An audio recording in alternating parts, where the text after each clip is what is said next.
ସମସ୍ତଙ୍କୁ ସାଦର ନମସ୍କାର। ଆଜି ଆମେ ପାଠଟି ଆଲୋଚନା କରିବା।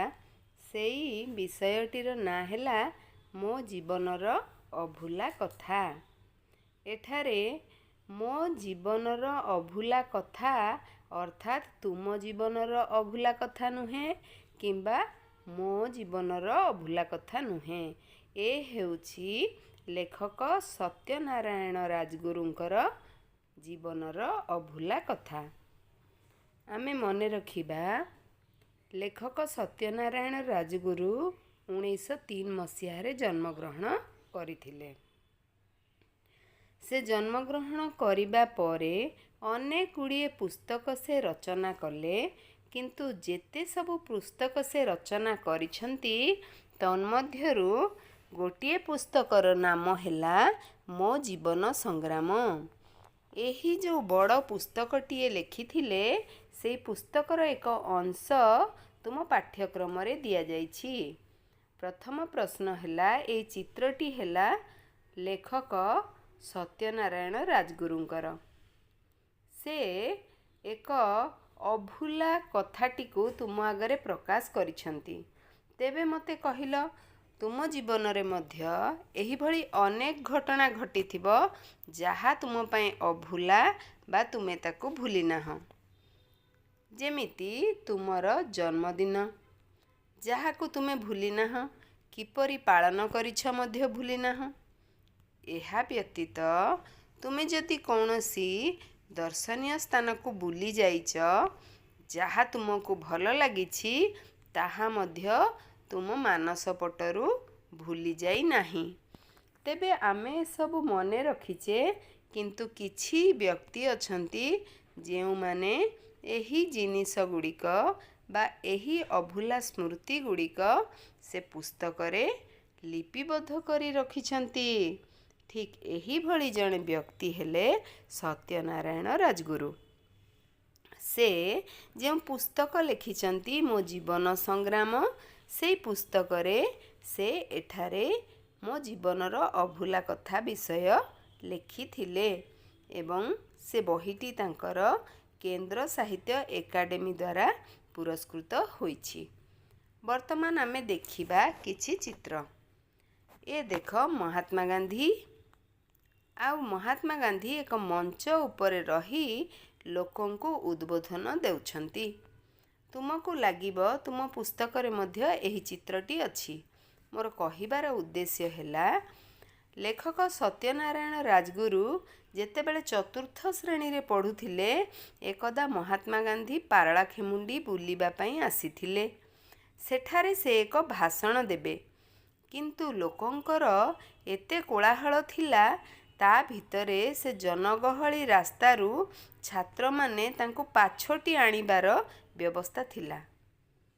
କିନ୍ତୁ ସତ୍ୟନାରାୟଣ ରାଜଗୁରୁ ସେଥିରେ ଅସମର୍ଥ ହେଲେ ଏବଂ ସେ ଲୋକଙ୍କର ଭିଡ଼ ଭିତରେ ମହାତ୍ମା ଗାନ୍ଧୀଙ୍କୁ ଆଦୌ ସୁରକ୍ଷା ଦେଇପାରିଲେ ନାହିଁ। ସେତେବେଳେ ମହାତ୍ମା ଗାନ୍ଧୀ ତାଙ୍କୁ କହିଥିଲେ, ଆରେ ପିଲା, ତୁ ନିଜକୁ ତ ନିଜେ ସମ୍ଭାଳି ପାରୁନାହୁଁ, ମୋତେ ସମ୍ଭାଳିବୁ କେମିତି? ତୁମେ କହିବ ମହାତ୍ମା ଗାନ୍ଧୀ ଓଡ଼ିଆ କେମିତି କହିଲେ? ନା, ମହାତ୍ମା ଗାନ୍ଧୀ ହିନ୍ଦୀରେ ହିଁ କହିଥିଲେ। କିନ୍ତୁ ସତ୍ୟନାରାୟଣ ରାଜଗୁରୁ ତାଙ୍କର ନିଜର ଅନୁଭୂତିକୁ ଓଡ଼ିଆରେ ରଚନା କରିଛନ୍ତି। ମହାତ୍ମା ଗାନ୍ଧୀ ନିଜେ ନିଜେ ସଭା ମଧ୍ୟକୁ ଗଲେ, ସଭା ମଧ୍ୟରୁ ମଞ୍ଚ ଉପରକୁ ମଧ୍ୟ ଉଠିଗଲେ। ସେଠାରେ ପହଞ୍ଚି ସେ ଏକ ନାତି ଦୀର୍ଘ ଭାଷଣ ଦେଲେ। ନାତି ଦୀର୍ଘ ମାନେ ଯାହା ଅତି ଦୀର୍ଘ ନୁହେଁ, ସଂକ୍ଷିପ୍ତ। ତୁମ ପୁସ୍ତକରେ ଏହି ଶବ୍ଦଟି ଅଛି। ତେବେ ଆମେ କିଛି କିଛି କଠିନ ଶବ୍ଦ ଏହି ପୁସ୍ତକରେ ଦେଖିବାକୁ ପାଉ। ସେ ଯେଉଁ ନାତି ଦୀର୍ଘ ବା ସଂକ୍ଷିପ୍ତ ଭାଷଣଟିଏ ଦେଲେ, ସେଥିରେ ମଧ୍ୟ ଲୋକେ ପ୍ରଭାବିତ ହେଲେ। ସେହି ସମୟରେ ଅସହଯୋଗ ଆନ୍ଦୋଳନ ଚାଲିଥାଏ। 1921 ମସିହାର କଥା। ଏ ଯେଉଁ 1920 ମସିହାରେ ଆନ୍ଦୋଳନ ଆରମ୍ଭ ହୋଇଥିଲା, ସତ୍ୟନାରାୟଣ ରାଜଗୁରୁ ଏହି ଜିନିଷଟି 1921 ମସିହାରେ ଲେଖିଛନ୍ତି। 1921 ମସିହାରେ ମହାତ୍ମା ଗାନ୍ଧୀ ଆସିଛନ୍ତି ଏବଂ ପାରଳାଖେମୁଣ୍ଡିରେ ଏକ ସଭାରେ ଯୋଗ ଦେଇଛନ୍ତି। ସେ ଏତେ ସୁନ୍ଦର ଭାଷଣ ଦେଇଛନ୍ତି, ସେଥିରେ ପ୍ରଭାବିତ ମଧ୍ୟ ଲୋକେ ହେଇଛନ୍ତି। ତୁମେ ଏ ଚିତ୍ର ଦେଖିଲେ ସହଜରେ ଅନୁମାନ କରିପାରୁଥିବ, ସେ ସମୟରେ ଭାରତ ଇଂରେଜମାନଙ୍କ ଅଧୀନରେ ଥାଏ। ଭାରତୀୟମାନେ ଇଂରେଜମାନଙ୍କ ଠାରୁ ମୁକ୍ତି ଚାହୁଁଥାନ୍ତି, କିନ୍ତୁ ଏସବୁ ସମ୍ଭବ ଭଳି ଲାଗୁନଥାଏ। ତଥାପି ମହାତ୍ମା ଗାନ୍ଧୀଙ୍କର ଚେଷ୍ଟା ଅବ୍ୟାହତ ଥାଏ। ଏଇ ଚିତ୍ରରେ ଦେଖ, ବିଦେଶୀ ବସ୍ତ୍ର ସବୁ ଏକାଠି କରି ନିଆଁ ଲଗାଇ ଦେଉଥାନ୍ତି। ତୁମେ ଏ ଚିତ୍ରଟିକୁ ନିରୀକ୍ଷେଇ ଦେଖିଲେ, ଜଣ ଜଣ କରି ମୁହଁକୁ ଦେଖିଲେ, ତୁମେ ତତ୍କାଳୀନ ସମାଜର ସମସ୍ୟା ବିଷୟରେ ନିଶ୍ଚୟ ଅବଗତ ହୋଇପାରିବ। ମହାତ୍ମା ଗାନ୍ଧୀଙ୍କ ଭାଷଣରେ ଲୋକମାନେ ପ୍ରଭାବିତ ହେଉଥିଲେ, ଏକଥା ତୁମମାନଙ୍କୁ ସତ ଭଳି ଲାଗି ନପାରେ। କିନ୍ତୁ ସତ୍ୟନାରାୟଣ ରାଜଗୁରୁ ନିଜେ କହୁଛନ୍ତି, ସେ ମଧ୍ୟ ମହାତ୍ମା ଗାନ୍ଧୀଙ୍କ ଭାଷଣରେ ପ୍ରଭାବିତ ହୋଇ ସ୍କୁଲ ଛାଡ଼ିଦେବେ ବୋଲି ନିର୍ଣ୍ଣୟ ନେଲେ। କିନ୍ତୁ ସେତେବେଳେ ସ୍କୁଲ କଲେଜ ଯଦି ଛାଡ଼ିଦେବେ, ତେବେ ସେ ପାଠ ପଢ଼ିବେ କିପରି? ତଥାପି ସେ ଏକଥା ତାଙ୍କ ବାପାଙ୍କୁ କହିଲେ। ବାପା କିନ୍ତୁ ତାଙ୍କୁ ରୋକଠୋକ ମନା କରିଦେଲେ।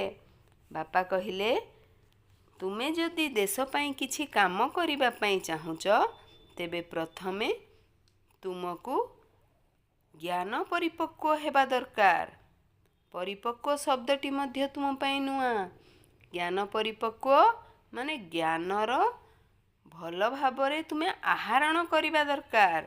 ତାହେଲେ ଯାଇ ଦେଶ ପାଇଁ କର୍ମ କରିବାକୁ ତୁମକୁ ଶକ୍ତି ମିଳିବ। ବାପାଙ୍କ କଥାକୁ ଆଉ ଏଡ଼େଇ ହେବ ନାହିଁ। ତେଣୁ ସତ୍ୟନାରାୟଣ ରାଜଗୁରୁ ପୁଣି ପାଠରେ ଯୋଗ ଦେଲେ। କିନ୍ତୁ ମନ ଭିତରେ ଯେ ଦେଶ ମାତୃକାର ସେବା କରିବା ଥିଲା, ତେଣୁ ସେ ଓଡ଼ିଶାରେ ଥିବା ଗୋପବନ୍ଧୁ ଦାସ, ମଧୁସୂଦନ ଦାସ ଇତ୍ୟାଦିଙ୍କର ଦ୍ୱାରା ପ୍ରଭାବିତ ହୋଇ ତାଙ୍କୁ ଅନୁସରଣ କରିବାକୁ ଲାଗିଲେ ଏବଂ ସେ କହିଲେ ଯେ ଉତ୍କଳ ମାତାର ସେବା କରିବା ବା ଉତ୍କଳ ହେଲା ମୋ ମା ଏବଂ ଭାରତ ହେବ ମୋର ପିତାମହୀ ବା ମୋ ଜେଜେମା। ଏହିପରି ଭାବରେ ସେ ପ୍ରଥମେ ଉତ୍କଳର ସେବା କରିବେ ଏବଂ ପରେ ଭାରତର ସେବା କରିବେ ବୋଲି ସ୍ଥିର କଲେ।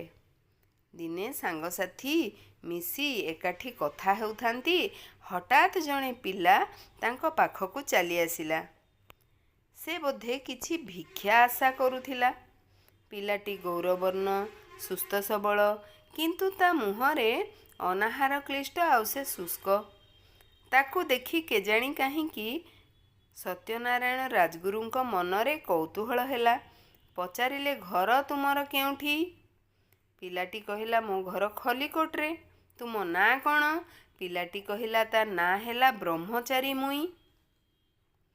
ବାପା ମା କିଏ ଅଛନ୍ତି? ପିଲାଟି କହୁଛି, ମୋର କେହି ନାହାନ୍ତି, ବୁଢ଼ୀମା ଥିଲେ, ମରିଗଲେ। ଅନାଥ ଭିକାରୀ। ତୁମ ବୟସ? ପିଲାଟି କହୁଛି, ତା ବୟସ ହେଉଛି 12 ବର୍ଷ। ସତ୍ୟନାରାୟଣ ରାଜଗୁରୁ ତାଙ୍କୁ କହୁଛନ୍ତି ଯେ ତୁମେ ପାଠ ପଢ଼ିବ କି? ଆମେ ତୁମକୁ ସାହାଯ୍ୟ କରିବୁ।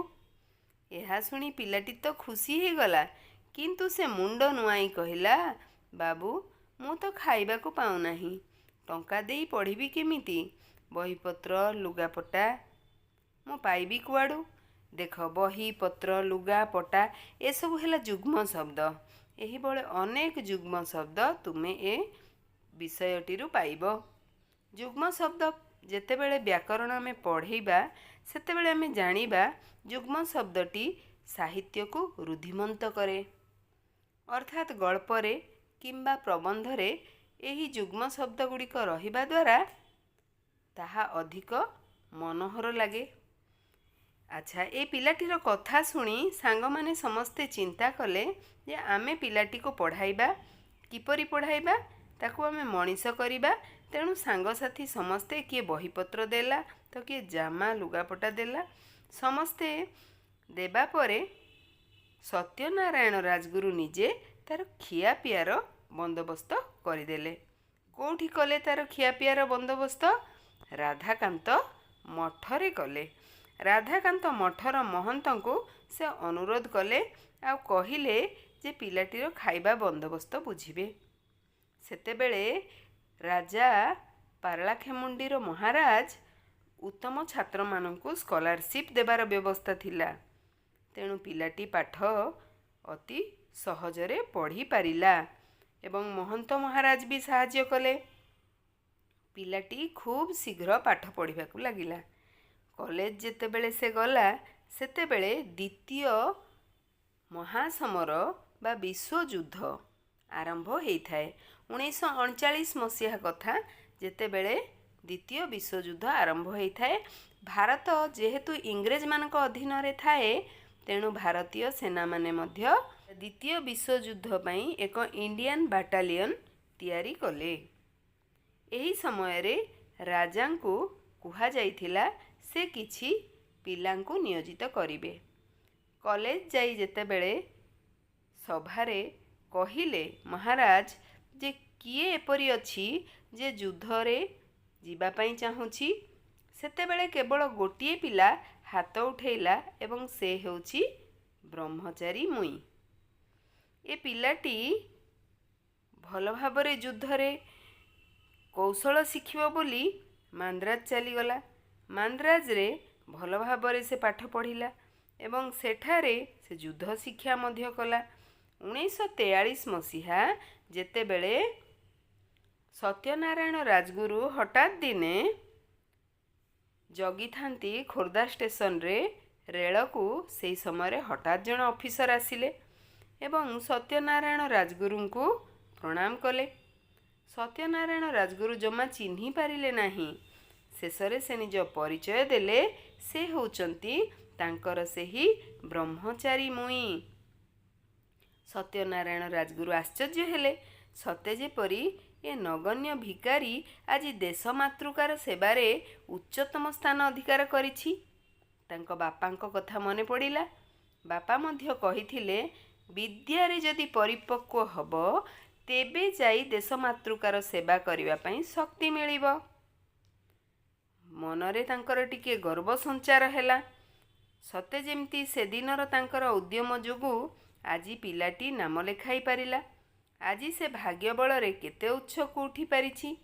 ତେଣୁ ମନେ ରଖ ପିଲାମାନେ, ସୁବିଧା ଓ ପାରିପାର୍ଶ୍ୱିକ ଅବସ୍ଥା ହିଁ ମନୁଷ୍ୟକୁ ଉଚ୍ଚ କିମ୍ବା ନୀଚ କରିଥାଏ।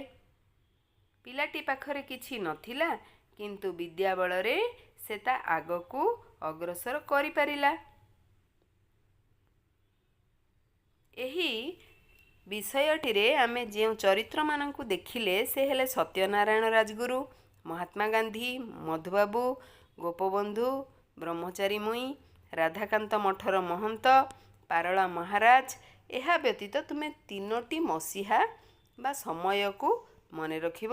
ଗୋଟିଏ ହେଲା ସତ୍ୟନାରାୟଣ ରାଜଗୁରୁ 1903 ମସିହାରେ ଜନ୍ମଗ୍ରହଣ କଲେ। 1921 ମସିହାର ଘଟଣାଟିକୁ ପୁସ୍ତକରେ ବର୍ଣ୍ଣନା କଲେ। 1939 ମସିହାରେ ଦ୍ୱିତୀୟ ବିଶ୍ୱଯୁଦ୍ଧ ଆରମ୍ଭ ହୋଇଥିଲା। 1943 ମସିହାରେ ସେ ପୁଣି ଥରେ ବ୍ରହ୍ମଚାରୀ ମୁଇଁଙ୍କୁ ଭେଟିଥିଲେ। 3ଟି ନୁହେଁ 4ଟି ସମୟକୁ ଲେଖିବା। ପୁସ୍ତକରେ ଆମର 3ଟି ସମୟ ଦିଆଯାଇଛି, ଦ୍ୱିତୀୟ ବିଶ୍ୱଯୁଦ୍ଧର ସମୟ ଦିଆଯାଇ ନାହିଁ। ମୁଁ ତୁମର ସୂଚନା ପାଇଁ କହି ରଖିଛି ଯେ ଦ୍ୱିତୀୟ ବିଶ୍ୱଯୁଦ୍ଧ 1939ରେ ଆରମ୍ଭ ହୋଇ 1945 ଯାଏଁ ଚାଲିଥିଲା। ତେଣୁ ଆମେ ଭଲ ଭାବରେ ପୁସ୍ତକଟିକୁ ପଢ଼ିବା, ତାହେଲେ ଯାଇ ଆମେ ଏଥିରେ ଥିବା କଠିନ ଶବ୍ଦଗୁଡ଼ିକ ଏବଂ ସେ ଶବ୍ଦର ଅର୍ଥଗୁଡ଼ିକ ଅତି ସହଜରେ ବୁଝିପାରିବା। ଧନ୍ୟବାଦ।